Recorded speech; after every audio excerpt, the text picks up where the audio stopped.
श्री स्वामी समर्थ. श्री स्वामी चरित्र सारामृताचा आज आपण 18वा अध्याय सुरुवात करणार आहोत. चला तर सुरुवात करूया अष्टदशोअध्यायाला. श्री गणेशाय नमः. स्वामी सुतांच्या गादीवरी कोण नेमावा अधिकारी, ऐसा प्रश्न सेवेकरी करीत आरती समर्थांते. तेव्हा बोलले समर्थ, सेवेकरी असती सांप्रत, परी एकही मजला त्यात, कोणी योग्य कोणी दिसेना. जेव्हा येईल आमच्या मानसी त्या समयी मोर पाखरांसी, अधिकारी नेमू गादीसी, चिंता तुम्ही न करावी. मोर पाखरा समर्थ म्हणती वेळोवेळा, रात्रंदिन तोची चाळा मोठमोठ्याने ओरडती. आमची पायऱ्याची वीट जतन करावी नीट, वारंवार म्हणती समर्थ काकूबाई लागोनी. लपवून ठेविले विटेसी, ती दिली पाहिजे आम्हासी, याचा अर्थ कवनासी स्पष्ट काही कळेना. असं स्वामीसुतांचा भ्रांता कोकणात राहत होता. स्वामीसुत मृत्यू पावता वर्तमान कळले त्या, तो केवळ अज्ञान, दादातयांचे अभिधान, त्यांचे शरीर असमाधान कृश होत चालला. काकूबाईने तयासी आणविले आपणापासी, एके दिवशी समर्थांसी दादाप्रती दाखवले. बाळ चालले वाळूनी, यासी अमृत दृष्टीने पाहोनी, निरोगी करावे जी स्वामी. बाई विनवी कर समर्थांते. समर्थ बोलले बाईसी, 4 वेळा जेऊ घाल यासी, आरोग्य होईल बाळासी, चिंता मानसी करू नको. त्याप्रमाणे बाई करिता दादांसी झाली आरोग्यता, समर्थाता कृपा होता. रोग कोठे राहील केजगाव मोगलाईत, तेथे नानासाहेब भक्त, त्यांनी बांधिला श्रीचा मठ. द्रव्य बहुत खर्चिले, श्रींची आज्ञा घेऊन सत्य पादुक स्थापाव्या मठात. या कारणे अक्कलकोटी येत, दर्शन घेत स्वामींचे समर्थांचे. ते म्हणती काकूबाईंसी पादुका स्थापन करायासी, तुम्ही पाठवा दादांसी समागमे आमुच्या. बाई म्हणे तो अज्ञानत शांत शरीरी असमाधान, त्याची काळजी घेईल कोण, सत्य सांगा मज लागी. परी आज्ञा देतील समर्थ, तरी पाठवीन मी सत्य. मग समर्थाजवळी येत देऊन या दादांसी, समर्थे व्रत करून म्हणती द्यावे पाठवून. बाळ जरी आहे अज्ञ, तरी सांभाळते यासी. काकूबाई बहुत प्रकारे समर्था सांगी मदुत्तरे, दादांसी पाठविणे नाही बरे, वर्जावे आपण सर्वाते. समर्थ तियसी बोलले, त्यात तुमचे काय गेले, आम्हासी दिसले जे भले, तेच आम्ही करू की. शेवटी मंडळ सांगा ती, दादांसी पाठविले केजे प्रती. पादुका स्थापन झाल्यावरती दादा आला परतोनी. पुढे सेवेकऱ्या सांगती, त्यासी मुंबईसी पाठविती. ब्रह्मचार्यासी आज्ञा करीती, यासी स्थापित गादीवती. ब्रह्मचारी बुवाजवळी दादांसी नेत मंडळी, जी समर्थे आज्ञा केली ती सांगितली तत्काळ. दादांसी करुणी गोसावी, मुंबईची गादी चालवावी. स्वामीसुताची यास द्यावी कफनी झोळी निशाण. ब्रह्मचारी दादासी उपदेशी ती सर्व दिवस निशी, गोसावी होऊनी गादीसी चालवावे आपण. दादा जरी अज्ञान होता, तरी ऐशा गोष्टी करिता. नकार म्हणेची सर्वत्र, न रुचे चित्तातयाची या परी ब्रह्मचार्यांनी पाहिली खटपट करोनी. शेवटी दादासी मुंबईहूनी अक्कलकोटा पाठविले. दादास येऊनी सत्वरी श्री सनिध आले टाळकरी. तेव्हा दादा घेऊनी तुंबरी भजन करीत आनंदे. समर्थे ऐशा समयासी आज्ञा केली भुजंगासी. घेऊनी माझ्या पादुकांसी मस्तकी ठेव दादांच्या, मोर्चेल आणूनी सत्वरी, धरा म्हणती तयावरी.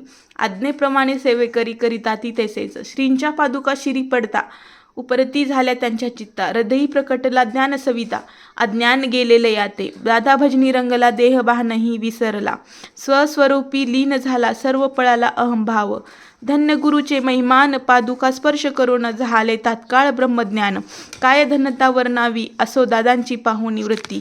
काकूबाई दचकली, म्हणे समर्थे दादाप्रती, वेड खचित लाविले. ती म्हणे, जी समर्था आपण हे काय करिता, दादांची या शिरी ठेविता पादुका काय म्हणून. समर्थ बोलले ती येसी, जे बरे वाटेल आम्हासी, तेची करू या समयासी.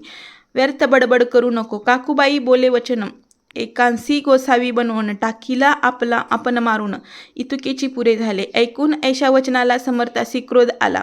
घाला म्हणती बाईला खोड्या माझी सत्वर. काकूबाईने आकांत करुणी मांडला अनर्थ, नाना अपशब्द बोलत भाळ पिटीत स्वहस्ते. परी समर्थे त्या समयी लक्ष तिकडे दिले नाही. दादांसी बनविले गोसावी, कफईनी झोळी अर्पिली. दुसरे दिवशी दादांशी समर्थ पाठविती भिक्षेसी. ते पाहून काकूबाईसी दुःख झाले अपार. लोळे समर्थाच्या चरणावरी, करुणा भाकी पदर पसरी. विनवितसे नानापरी, शोक करी अपार. समर्थांसी हसू आले, अधिकची कौतुक मांडिले. दादांसी जवळ बोलाविले, काय सांगितले तयासी. अनुसुया तुझी माता, तिच पासी भिक्षा माग आता. अवश्य म्हणून तत्वता जननी जवळी पातला, ऐसे बाईने पाहून क्रोधाविष्ट अंतकरणी म्हणे तुझी हे करणी, लोकापवादा कारण भिक्षान्न आपण सेवावे, हे नवेची जाण बरवे चाळे अवघे सोडावे, संसारी व्हावे सुखाने ऐकोनी मातेची उक्ती, दादा तिज प्रती बोलती अहेक सुखे तुच्छ गमती, माते आजपासूनी पुत्रांचे ऐकोन वचन, उदास झाले तिचे मन, असो दादा गोसावी होऊन स्वामी भजनी रंगले, काही दिवस झाल्यावरी मग आले मुंबापुरी, स्वामी सुतांच्या गादीवरी बसोनी संस्था चालविली, ते दादा बुवा सांप्रती मुंबई माझी वास्तव्य करीती, काकूबाई अक्कलकोटी वसताती आनंदे, कलेयुगी दिवसेंदिवस वाढेल स्वामी महिमा विशेष, ऐसे बोलले स्वामी दास येथे विश्वास धरावा, दोघा बंधूचे ऐसे व्रत वर्णिले असे संकलित, केला नाही विस्तार येथ सार मात्र घेतले, जैसे श्रेष्ठ स्वामी सुत तैसेची दादा बुवा सत्य, भुवरी जग उद्धारार्थ विष्णू शंकर अवतरले, इति श्री स्वामी चरित्र सारामृत नाना प्राकृत कथा समत सदा प्रेमळ परिसोत अष्टदश अध्याय गोढा, श्रीरस्तु शुभम भवतु. श्री स्वामी समर्थ. अशा प्रकारे आपला 18वा अध्याय संपलेला आहे. चला तर आता पाहणार आहोत 18व्या अध्यायाचा कथासार. चला सुरुवात करूया 18व्या अध्यायाच्या कथासाराला. मागील अध्यायामध्ये श्री स्वामी सुतांचा वारसा अधिकारी कोण असावा याविषयीचा वृत्तांत आला आहे. त्या निराकरण ग्रंथकाराने या अध्यायामध्ये केलेले आहे. स्वामी सुतांनी देह विसर्जित केल्यावर श्री स्वामी महाराज सतत मोर पाखरा म्हणून हाका मारू लागले. आमची पायऱ्याची वीट आणून द्या म्हणून प्रत्येकाला सांगू लागले. श्री स्वामींच्या बोलण्याचा संदर्भ कुणासही न लागल्यामुळे नीटसा अर्थबोध होईना. त्याचवेळी स्वामी सुतांचा धाकटा बंधू दादा आपल्या मातोश्री म्हणजेच काकूबाईस भेटण्याकरिता अक्कलकोट येथे आला. त्याची तब्येत बरी नसल्याकारणाने काकूबाई त्याला घेऊन श्री स्वामी समर्थांच्या दर्शनात घेऊन गेल्या. श्री स्वामींनी दादाबुवाकडे प्रेमळपणे पाहिले. दरम्यान केज येथे नानासाहेब देशपांडे यांच्याकडे श्री स्वामी मठाच्या स्थापनेकरिता पादुका देण्याचे ठरले. तेव्हा मंडळीसोबत दादाला देखील पाठवण्यात आले. काकूबाईंनी दादाला केज येथे पाठवण्यास नकार दिला असला तरीही श्री स्वामी आज्ञेमुळे नाईलाजाने काकूबाईंना संमती द्यावी लागली. तेथून परतल्यावर दादाला मुंबईस पाठवून गादीवर बसवण्याची आज्ञा श्री स्वामींनी केली. ब्रह्मचारी बुवा दादा समवेस मुंबईस परतले. मात्र गोसावी होण्यास दादा तयार होईना. म्हणून ब्रह्मचारी बुवांनी दादांची रवानगी पुन्हा अक्कलकोटास केली.